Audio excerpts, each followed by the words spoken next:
राम राम दोस्तों। अब हम डिस्कशन करेंगे यहाँ पे निफ्टी 50 का। भाई जो निफ्टी फाइनेंशियल सर्विसेज की वीडियो होगी वो मैं आपको कल प्रोवाइड करा दूंगा, एक अलग वीडियो आपको प्रोवाइड करा दूंगा। पहले हम दोनों का डिस्कशन एक ही वीडियो में कर लिया करते थे।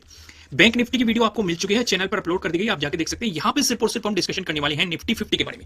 जैसे कि आप साफ साफ देख रहे हैं कि अगर आप 21 को ऑब्जर्व करेंगे, प्रीवियस डे हाई का ब्रेकडाउन दिया है और एक रिवर्सल दिखा के रिटेस्ट भी किया है और एक प्राइस एक्शन भी बनाया है और आपको काफी बेहतरीन सा मोमेंटम देखने को मिला है ट्रेडिंग डे लो तक, वो प्रीवियस डे लो तक। और भी बहुत सारी चीजें हैं डिस्कशन करने लायक। लॉजिक के समय हम सारी चीजों का डिटेल में डिस्कशन करेंगे, लेकिन पहले कुछ और ऑब्जर्वेशन करने जरूरी है। लॉजिक का डिस्कशन हम बीच में करेंगे। बीच में क्यों करेंगे? क्योंकि आपके लिए समझना जरूरी है कि इस जोन से रिजेक्शन क्यों आ रहा है।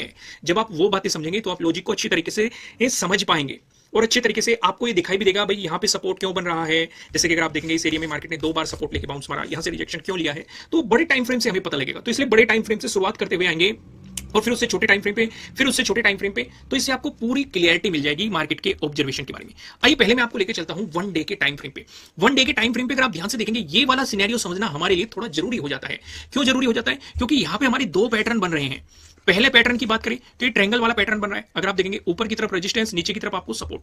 दूसरे पैटर्न की बात करें तो ट्रेंड लाइन से मिलकर बना हुआ पैटर्न बन रहा है। अगर आप देखेंगे यहाँ पे एक ट्रेंड लाइन बन रही है और यहाँ पे एक ट्रेंड लाइन बन रही है। एक ही जगह आपको 2 तरह के पैटर्न का फॉर्मेशन यहाँ पे देखने को मिल रहा था। फिर मार्केट ने इनका ब्रेकआउट दिया, ब्रेकआउट देके मार्केट ने एक मोमेंटम दिया, लेकिन उसके बाद भी मार्केट साइडवेज हो गया। साइडवेज की मैंने आपको एक सिचुएशन डिटेल में एक्सप्लेन की हुई है कि भाई जब भी कोई इंपॉर्टेंट लेवल होता है, बायर्स चाहते हैं कि मार्केट इससे ऊपर जाए, सेलर्स चाहते हैं कि मार्केट इससे नीचे जाए, तो ये इसी रेंज में घूमता रहता है। कभी उसका आपको ब्रेकआउट देगा, कभी ब्रेकडाउन देगा, यानी दोनों तरफ ही ट्रैप करने की कोशिश करता है। जब ब्रेकआउट मिलता है तो लोग सोचते हैं कि भाई पॉजिटिव मोमेंटम आ सकता है, जब ब्रेकडाउन मिलता है तो नेगेटिव मोमेंटम आ सकता है। लेकिन जो रेंज को ड्रॉ करना जानते हैं तो उन्हें पता लग जाता है कि अभी साइडवेज मोमेंटम चल रहा है और साइडवेज मोमेंटम में ट्रैप में फंसने की बिल्कुल भी जरूरत नहीं है।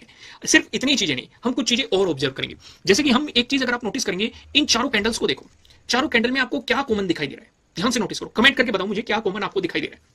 जल्दी जल्दी कमेंट करो और पूरी ईमानदारी से कमेंट किया करो, क्योंकि इससे आपको भी पता लगेगा कि भाई आपकी चार्ट रीडिंग कैसी है, आप क्या देख पा रहे हैं चार्ट में। मैं भी जवाब दूंगा, बेफिक्र रहिए, लेकिन फिर भी अपने आपके विचार क्या आ रहे हैं इन चारों कैंडल को देख के मुझे कमेंट करके जरूर बताइए और ईमानदारी से कमेंट करना। कर दिया सभी ने कमेंट? आइए अब मैं आपको समझाने की कोशिश करता हूं।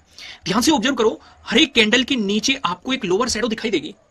भाई इन 2 कैंडल में आपको अपर शैडो भी दिखाई दे रही है, लेकिन इतनी बड़ी नहीं है। नीचे आपको लोअर शैडो काफी बड़ी दिखाई दे रही है, यानी कि इस जोन से बाइंग आ रही है।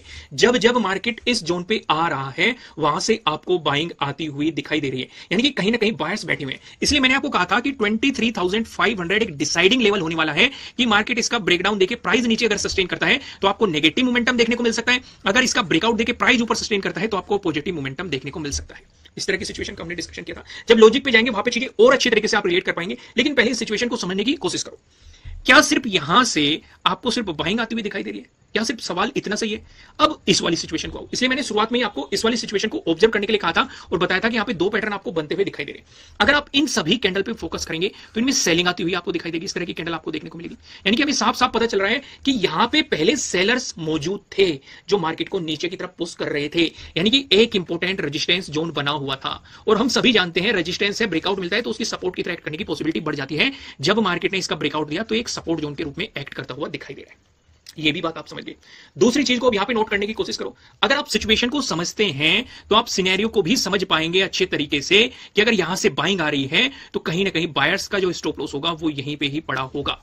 तो डेफिनेटली अगर मार्केट 23,500 से नीचे प्राइस सस्टेन करना शुरू कर जाता है, इसका ब्रेकडाउन देके, साथ के साथ जो ये प्रीवियस डे लो के आसपास सपोर्ट जोन बना हुआ है इसका भी ब्रेकडाउन दे देता है, तो जो बायर्स बाइंग कर रहे थे उनके स्टॉप लॉस हिट होने के चांसेस बढ़ जाएंगे और उनके अंदर डर पैदा हो जाएगा। अगर एक बार डर पैदा हो गया तो वे मार्केट से भागने की कोशिश करेंगे। भागने की अगर कोशिश करेंगे तो आपको मार्केट में अच्छे नेगेटिव मोमेंटम या शार्प सेलिंग भी देखने को मिल सकती है। लेकिन किस कंडीशन में? अगर 23,500 से नीचे प्राइस सस्टेन करने की कोशिश करता है या फिर प्रीवियस डे लो से नीचे ब्रेकडाउन देके प्राइस नीचे सस्टेन करने की कोशिश करता है। उस सिचुएशन पे ये बायर्स के मन में डर पैदा कर सकता है, तो उस सिचुएशन पे उन्हें भागने के अलावा चांसेस कम रहेंगे।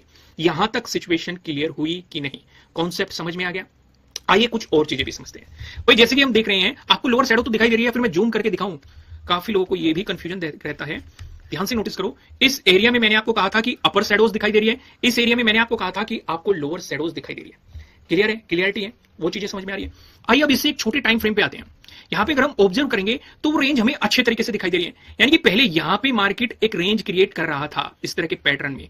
अब ऊपर की तरफ भी एक रेंज बनती हुई हमें दिखाई दे रही है। यहां पे बार बार सेलिंग आ रही है और यहां पे बार बार सपोर्ट लेके मार्केट बाउंस कर रहा है, यानी कि नीचे ये सपोर्ट जोन बना हुआ है, ये एक रेजिस्टेंस जोन बना हुआ है जो कि हमें साफ साफ दिखाई दे रहा है।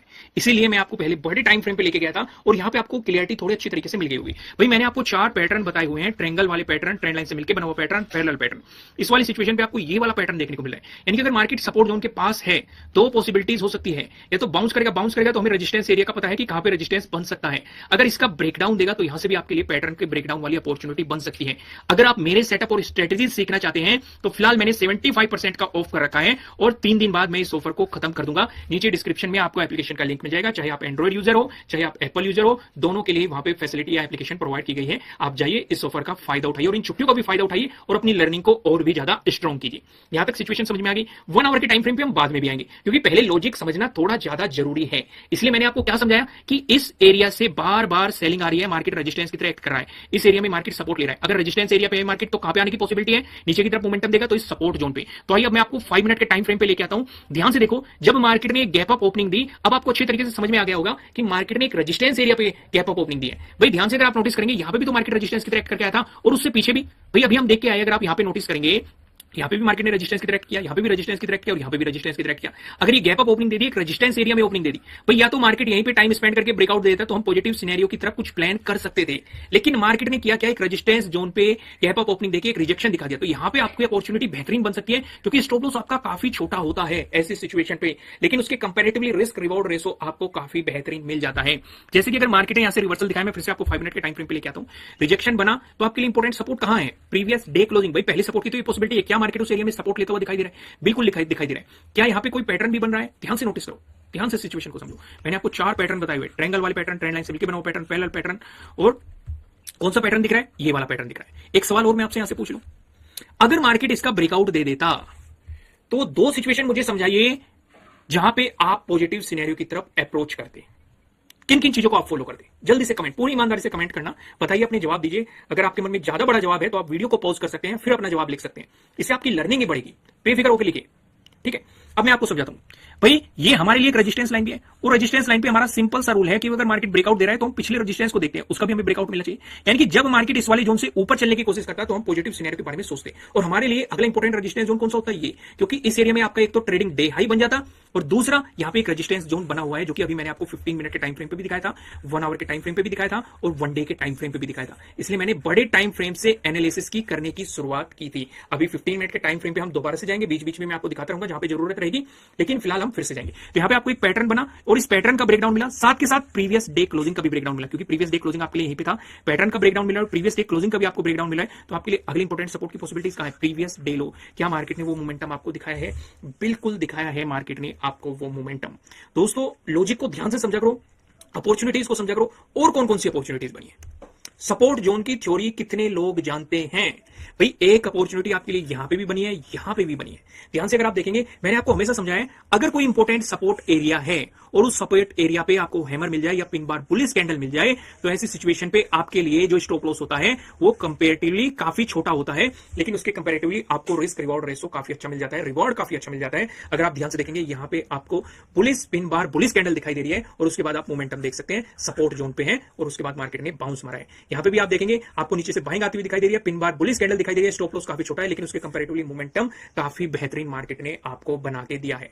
तो लॉजिक को ध्यान से समझा करो, उससे आपको मार्केट की क्लियरिटी पता लग जाती है। समझ में आ रहा है लॉजिक? तो कमेंट करके जरूर बताना कि हां समझ में आ रहा है और वीडियो को लाइक कर देना इसी बात पे। अभी वीडियो खत्म नहीं हुई है, कहीं मत जाइए, कमेंट करके लाइक करके वापस आ जाइए, क्योंकि अभी हम और भी डिटेल में एनालिसिस करने वाले हैं। मंडे के लिए हम क्या अप्रोच रख सकते हैं उन चीजों को भी डिटेल में डिस्कस करने वाले हैं। आइए पहले सिनेरियो को समझते हैं 15 मिनट के टाइम फ्रेम पे। लेकिन आगे का डिस्कशन करने से पहले मैं आपको ये बता दूं, आपके लिए किसी भी तरह का ना तो कोई बाय रिकमेंडेशन है, ना ही कोई सेलिंग रिकमेंडेशन है। ये जस्ट एजुकेशनल पर्पस से बनाई गई एनालिसिस वीडियो है। इन्वेस्ट करने से पहले आपको अपनी रिसर्च करनी है, अपने इन्वेस्टर की सलाह लेनी है, क्योंकि प्रॉफिट भी आपको होने वाला है, लॉस की जिम्मेदारी भी आपके लिए अपने आप लेनी है।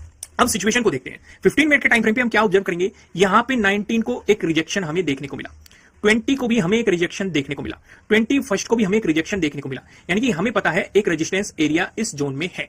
पहली चीज नोट कर ली, और ये वीडियो की शुरुआत में भी हमने नोट की थी। दोबारा से क्यों नोट कर रहे हैं वो भी मैं आपको भी समझाऊंगा। 19 को इस एरिया में सपोर्ट बना, 20 को हमने देखा इस एरिया में फिर से सपोर्ट बना, 21 को देखा हमने फिर से इस एरिया में सपोर्ट आपको बनता हुआ यहां पे दिखाई दिया। क्लियर है? तो ये हमारे लिए एक सपोर्ट जोन है, एक सपोर्ट एरिया है जो कि हमें यहां पे साफ साफ दिखाई दे रहा है। यानी कि अगर मार्केट इस पे सपोर्ट लेके बाउंस मारता है तो आपके लिए अगला इंपॉर्टेंट रेजिस्टेंस जोन कहां पे है? यहां पे आपके लिए अगले इंपॉर्टेंट रेजिस्टेंस जोन की पॉसिबिलिटीज है, अगर मार्केट यहां पे सपोर्ट लेके आपको बाउंस मारता हुआ दिखाई देता है। अगर आप एक चीज और देखो, क्या इससे पहले भी कोई रेजिस्टेंस बन सकता है आपके लिए? ये वाले जोन में आपके लिए रेजिस्टेंस जोन बन सकता है। ध्यान से नोटिस करो, resistance resistance resistance resistance resistance resistance, breakout मिला, सपोर्ट, रेजिस्टेंस रेजिस्टेंस। एक हल्की सी रुकावट आपके लिए इस एरिया में बन सकती है, लेकिन अगर इसका ब्रेकआउट मिल गया तो अगला रेजिस्टेंस जोन आपको पता है आपके लिए कहां पे रेजिस्टेंस की पॉसिबिलिटीज बन सकती है। यहां तक समझ में आ गई? ये डिस्कशन मैंने क्यों की? ये डिस्कशन मैंने आपके लिए इसलिए की है जिससे कि आपको मार्केट में थोड़ी सी क्लियरिटी का भी पता चल सके कि मार्केट में क्या क्लियरिटी आपको साफ साफ दिखाई दे रही है। आइए कुछ चीजों को और ऑब्जर्व करते हैं, बाकी चीजों को भी यहाँ पे ऑब्जर्व करने की कोशिश करते हैं। 1 आवर के टाइम फ्रेम पे हम आ जाते हैं, गैप अप या गैप डाउन ओपनिंग का भी डिस्कशन करेंगे। क्या मैं आपको एक बार फिबोनाची लगा के दिखाऊं? फिबोनाची लगाना इसलिए जरूरी है जिससे कि आपको थोड़ी सी क्लियरिटी मिल जाए, और आपको पसंद भी आ रहा है फिबोनाची, क्योंकि इससे आपकी काफी मदद हो रही है। देखो, हमने ये पहले भी ड्रॉ करके रखा हुआ था, और ये हमारे लिए क्या है?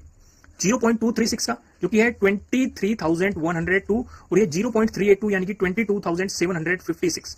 समझ में आ गई बात कि आपके लिए यहाँ पे एक सपोर्ट जोन है अगर मार्केट ब्रेकडाउन देके आता है, लेकिन उससे पहले भी हमारे लिए काफी सपोर्ट जोन है। तो इसके लिए मैं आपको 15 मिनट के टाइम फ्रेम पे लेके आता हूं, डिस्कशन हम यहीं पे करते हैं। अगर मार्केट फ्लैट ओपन होकर आपको पॉजिटिव मोमेंटम दिखाता है, इस सिचुएशन पे आपके लिए पहला रेजिस्टेंस एरिया इस जोन में हो गया, यानी कि 23,560 के अराउंड, 60 to 70 के अराउंड, ठीक है। अगर इसका ब्रेकआउट मिल गया तो प्रीवियस डे हाई आपके लिए काफी इंपॉर्टेंट रेजिस्टेंस रहेगा, और इस एरिया में पहले भी रेजिस्टेंस बना हुआ है। लेकिन अगर फ्लैट ओपन होकर नेगेटिव मोमेंटम दिखाता है, तो जब तक मार्केट इस जोन को नहीं निकाल देता, खासकर प्रीवियस डे लो को नहीं निकाल देता, आपको नेगेटिव साइड अप्रोच नहीं करना चाहिए। तो यहाँ पे अगर प्रीवियस डे लो का ब्रेकडाउन दिया तो आपके लिए सेटअप भी बनेगा, प्रीवियस डे लो के ब्रेकडाउन वाला सेटअप, तो उसके अकॉर्डिंग भी आप यहाँ पे काम कर सकते हैं। अगर आप सेटअप नहीं जानते तो मैं आपको ऑलरेडी बता चुका हूं कि फिलहाल 75% का ऑफ चल रहा है। नीचे डिस्क्रिप्शन में आपको एप्लीकेशन का लिंक मिल जाएगा। 3 दिन बाद मैं इस ऑफर को खत्म भी कर दूंगा, तो जाइए इस ऑफर का फायदा उठाइए। तो यहां तक सिचुएशन समझ में आ गई। अगर गैप अप ओपनिंग का सिनेरियो बनता है, उस सिचुएशन पे आप क्या करेंगे? अगर गैप अप ओपनिंग का सिनेरियो बनता है तो आप इस एरिया पे फोकस रखेंगे। अगर मार्केट इसी के आसपास गैप अप ओपन हो रहा है, जैसे कि गैप अप ओपनिंग तो हमें 19 को भी देखने को मिली थी, 18 को भी देखने को मिली थी। 18 को मार्केट गैप अप ओपनिंग देके उस रेंज में साइडवेज हो गया था। 19 को गैप अप ओपनिंग देके मार्केट ने एक रिवर्सल मारा था। 20 को अगर आप देखेंगे, 20 को भी मार्केट ने गैप अप ओपनिंग देके एक रिवर्सल मारा था। 21 को देखेंगे, गैप अप ओपनिंग देके मार्केट ने एक रिवर्सल मारा था। लेकिन अभी market in gap up opening से दूर है, तो इस सिचुएशन पे आप इस एरिया पे फोकस रखेंगे। अगर मार्केट इसी एरिया पे है और फिर से गैप अप ओपनिंग देके रिवर्सल मारता है, तो आपके लिए इंपॉर्टेंट सपोर्ट की पॉसिबिलिटीज कहां हो सकती है? प्रीवियस डे क्लोजिंग, इसका ब्रेकडाउन मिल गया तो प्रीवियस डे लो। लेकिन अगर इसका ब्रेकआउट देके ऊपर गया तो प्रीवियस डे हाई आपके लिए अगला इंपॉर्टेंट रेजिस्टेंस जोन हो सकता है। लेकिन अगर market gap down opening plan करता है, तो इस सिचुएशन पे आप अपना पूरा ध्यान प्रीवियस डे लो पे रखेंगे, या तो मार्केट इस पे गैप डाउन ओपन होकर ब्रेकडाउन दे दे, क्योंकि ब्रेकडाउन देते ही ये हमारे लिए एक इंपॉर्टेंट रेजिस्टेंस बन जाएगा। पहले भी तो एक इंपॉर्टेंट रेजिस्टेंस बना हुआ था, ब्रेकआउट मिलकर तभी तो सपोर्ट की तरह एक्ट करता हुआ नजर आ रहा है। अगर ब्रेकडाउन मिल गया तो फिर से एक इंपॉर्टेंट रेजिस्टेंस की तरह एक्ट करने लगेगा। उस सिचुएशन पे आपके लिए सपोर्ट की पॉसिबिलिटी जो है 14 का डे लो है, ये आपके लिए काफी बेहतरीन एक सपोर्ट जोन बन जाएगा, क्योंकि यहाँ से काफी अच्छी बाइंग आपको आती हुई दिखाई दी थी, और मैंने आपको हमेशा बताया जहां से बड़ी बाइंग आई, बड़ी सेलिंग आई, उन जोन को मार्क करके रखो, आपके लिए सपोर्ट रेजिस्टेंस को समझने में काफी मदद करते हैं। दोस्तों, इस वीडियो में इतना ही। वीडियो को लाइक करना, कमेंट करके मुझे बताना कि आपको एनालिसिस कैसे लग रहे हैं। नए हो सब्सक्राइब करना और बेल आइकन प्रेस करना, जिससे आपको आने वाली वीडियोस के नोटिफिकेशन मिल सकेंगे। फिलहाल इस वीडियो में इतना ही, फिर मिलते हैं किसी नेक्स्ट वीडियो में, तब तक के लिए राम राम।